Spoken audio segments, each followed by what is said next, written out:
मैंने पुष्पेंद्र कुलश्रेष्ठ जी को बहुत ज़्यादा सुना है और रेगुलर सुनता रहता हूं, लेकिन कुछ बातें जिनसे मैं भी सहमत हूं, उसकी थोड़ी सी दो लाइन की भूमिका बना के सवाल पूछूंगा।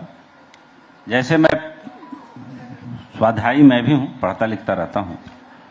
मैंने कहीं पढ़ा कि जैसे हमारे सनातन की जो आयु है या जो इतिहास है 11,000 साल का है, हिंदू धर्म का भी इतिहास लगभग उतना ही पुराना है।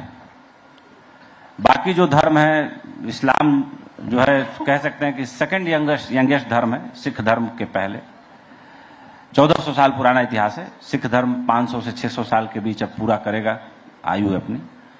यहूदी धर्म लगभग 3000 साल, बौद्ध और जैन धर्म लगभग 3000 साल प्लस 3500 साल लगभग मान लीजिए। लेकिन ये सारे धर्म बौद्ध और जैन को हटा दिया जाए तो मोक्ष की सीढ़ी पे जाके फंस जाते हैं, स्वर्ग नरक की सीढ़ी पे जाके फंस जाते हैं। मोक्ष शब्द एक ही धर्म देता है, वो सनातन धर्म देता है, वो हिंदू धर्म देता है। लेकिन बहुत तेजी से 1400 सालों के बाद का जो इतिहास है, जो बाद की दुनिया है, उसका ध्रुवीकरण बहुत डिफरेंट लेवल पे हुआ। और भारत में जो बहस चल रही है कि भाई हमारे मंदिरों को, हमारे जो आस्था के केंद्र थे, उनको 15वीं शताब्दी के बाद बहुत ज्यादा माने बड़े पैमाने पर तहस नहस किया गया। अलाउद्दीन खिलजी के ऊपर भी एक मूवी आई थी जिसमें हम लोगों ने देखा, महसूस किया कि ऐसा हुआ। लेकिन जो तुष्टीकरण की राजनीति होती है, और जैसे वे लोग राजनीति में जो सही को सही कहते हैं, गलत को गलत कहते हैं, देर सवेर लगी उनको जानने समझने में, लेकिन जहां है वो ध्रुव तारे की तरह अमर है, अटल है। आज वही बात आप बहुत मुखरता से कर रहे हैं, आपको लाइफ थ्रेट भी रहता है इन सब बातों को करने के कारण। लेकिन मैंने अभी थोड़ी देर पहले कहा, जब प्रेम जी में और उनमें हार्ट आर्गुमेंट हो रहा था, कि भाई भारत में हिंदू धर्म पूरी दुनिया में सबसे उदार धर्म है। इसको सब लोग एक स्वर से इसलिए मानते हैं कि कोई एक एग्जाम्पल नहीं है कि हमारे धर्म को न मानने वाले के लिए हमने कोई फांसी की सजा दी हो, या हमने उसको ईसा मसीह की तरह सूली लटका दिया हो, या सुकरात की तरह कुछ धार्मिक बातों को अलग शब्दों में, वैज्ञानिक शब्दों में कहने के कारण जहर का प्याला दे दिया हो। तो इस कारण हमारे अंदर लचीलापन बहुत ज्यादा है। मैं आपसे बस ये जानना चाहूंगा और एजुकेट चाहूंगा कि आप एजुकेट करें कि 15वीं शताब्दी के बाद हमारी ऐतिहासिक विरासतों को, हमारे मंदिरों को, हमारे आस्था के केंद्रों को कैसे जमीनों के अंदर दफना दिया गया। उपेंद्र भाई, आपने अच्छी बात कही है। पहले तो मेरा ऑब्जेक्शन ये है कि धर्म का अर्थ हम ही ने गलत समझ लिया है। एकदम सही बोल रहे हैं। धर्म हमारे संस्कारों में, साहित्य में, परंपराओं में, सभ्यता में धर्म शब्द का मतलब होता है आपका कर्तव्य, आपकी ड्यूटी। राजा का क्या धर्म है, पिता का क्या धर्म है, मां का क्या धर्म है, बेटे का क्या धर्म है। धर्म का अर्थ, धर्म मजहब या रिलीजन का सिनोनिम्स या पर्यायवाची नहीं है। जब हम ये कहते हैं कि सारे धर्म बराबर हैं, तो मुझे ये समझ नहीं आता कि धर्म तो पूरे सृष्टि में एक ही है, न उसके आने की डेट है, न जाने की डेट है। जब से ये ब्रह्मांड बना होगा, जब से भी होगा, आई डोंट नो, उस दिन से सनातन है। और जब तक ये कायनात है, ब्रह्मांड है, तब तक सनातन रहेगा। और सिंपल है, इसमें कुछ भी नहीं है। ये मंदिरों की सभ्यता, ये आस्था के केंद्र जिन्हें हमने आस्था का रूप दिया, ये बिल्कुल वैसी बात है कि आप किसी छोटे बच्चे से, जब उसकी उम्र कम होती है, तो आप उससे हर बात जो है बड़ा लॉजिकल, फैक्चुअल नहीं कर पाते, क्योंकि उसके सोचने की, समझने की बुद्धि उतनी नहीं होती है। तो आप उसके साथ कोई नैरेटिव जोड़ देते हो। हमारे जितने भी मंदिर हैं, मैं आज उन मंदिरों की बात नहीं कर रहा जो कहीं कहीं बन जाते हैं, मैं उन मंदिरों की बात कर रहा हूं जो अनादिकाल से हैं। ये सारे के सारे मंदिर, उस वक्त शब्द साइंस नहीं था, सारे के सारे मंदिर हमारे साइंटिफिक केंद्र हैं। लेकिन हम साइंस शब्द उस वक्त था नहीं, तो उसको आस्था कर दिया ताकि आप चले जाएं। बिल्कुल वैसे ही छोटी सी एग्जांपल है कि एक 6 साल का, 4 साल का, 5 साल का बच्चा जब मां उसको दूध पिलाना चाहती है तो वो भागता है, दूध नहीं पीता है। तो वो मां उसको जानती है कि मैं दूध के गुण दोष इसको नहीं बता सकती, लेकिन वो जानती है कि दूध इसके लिए बहुत जरूरी है। तो वो उस 6 साल के बच्चे के पीछे भागते भागते कहती है कि अगर तुम दूध नहीं पियोगे तो भौबो आ जाएगा। भौबो से डराना उसका मकसद नहीं है, मकसद यह है कि वो दूध पी ले।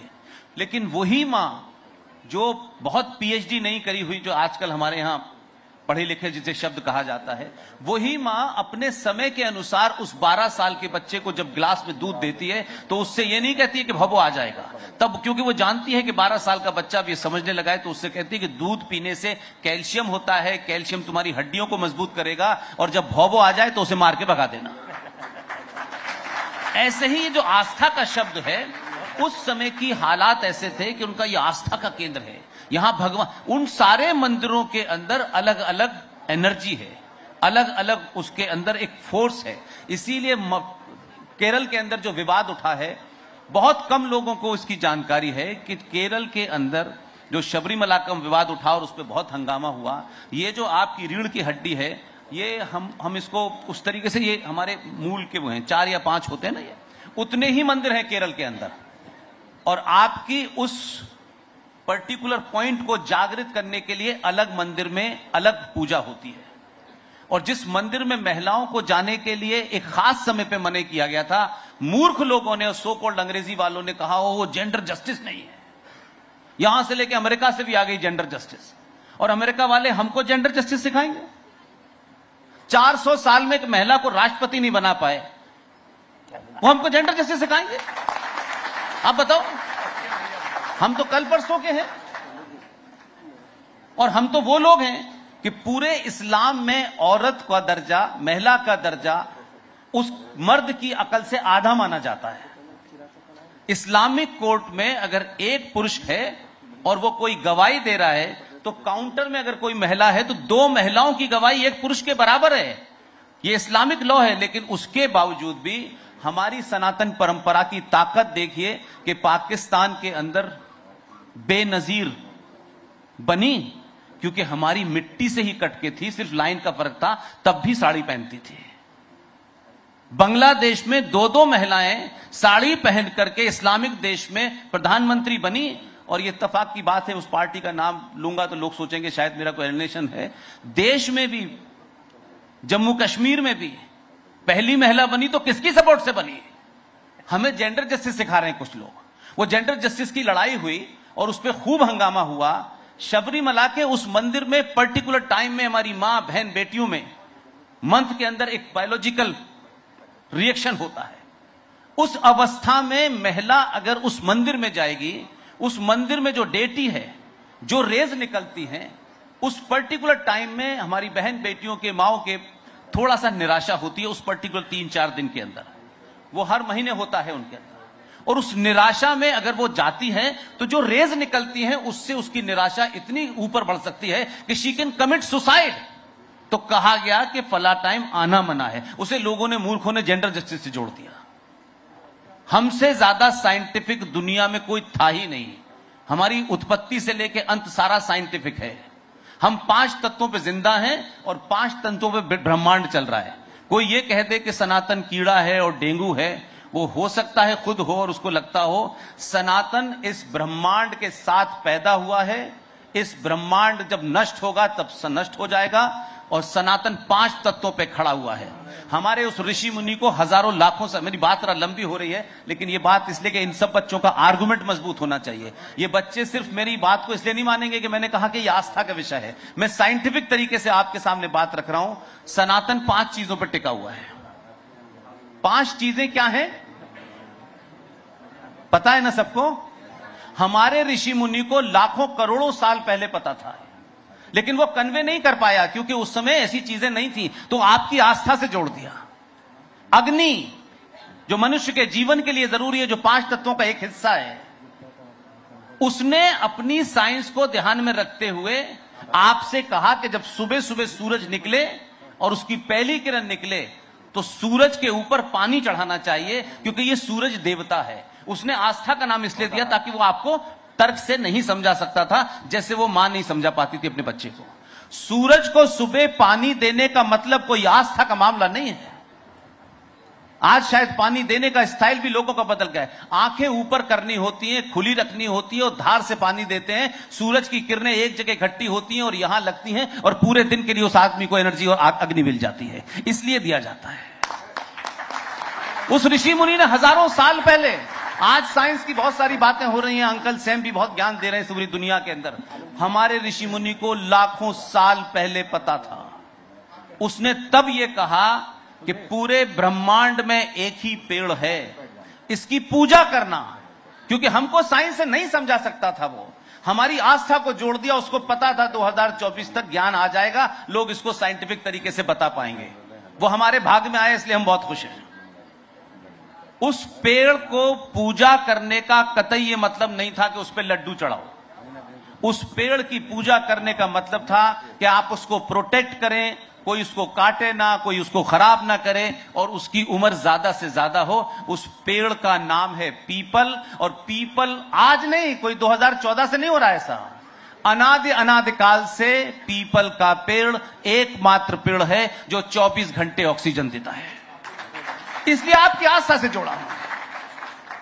तो सनातन को कौन खत्म कर रहा है? पांचों तत्व आपके ऐसे ही हैं, उसमें कुछ भी ऐसा नहीं है। हां, वो कभी कभी बच्चे को नहीं समझा पाते तो कहते भी हाथ जोड़ लो, ये कर लो, वो अलग बात है। लेकिन आज साइंस का जमाना है, इंफॉर्मेशन का जमाना है, तो ये जनरेशन जब बात करे पूरे तर्कों पे करे, तथ्यों पे करे, भावनाओं में बह के कोई बात नहीं। जब आप बोलते हैं तो फिर ये होता है कि आपको रोका ना जाए, बाधित ना किया जाए। लेकिन जो उपेंद्र जी ने सवाल पूछा था, मैं चाहूंगा जैन साहब उस पर थोड़ा सा आप भी रोशनी डालें कि हमारे मंदिरों को जो तोड़ा गया और उसके बाद वर्तमान अवस्था, मैं चाहूंगा इन दोनों को एक समराइज करते हुए हम अंत दौर में बातचीत को ले जाएं।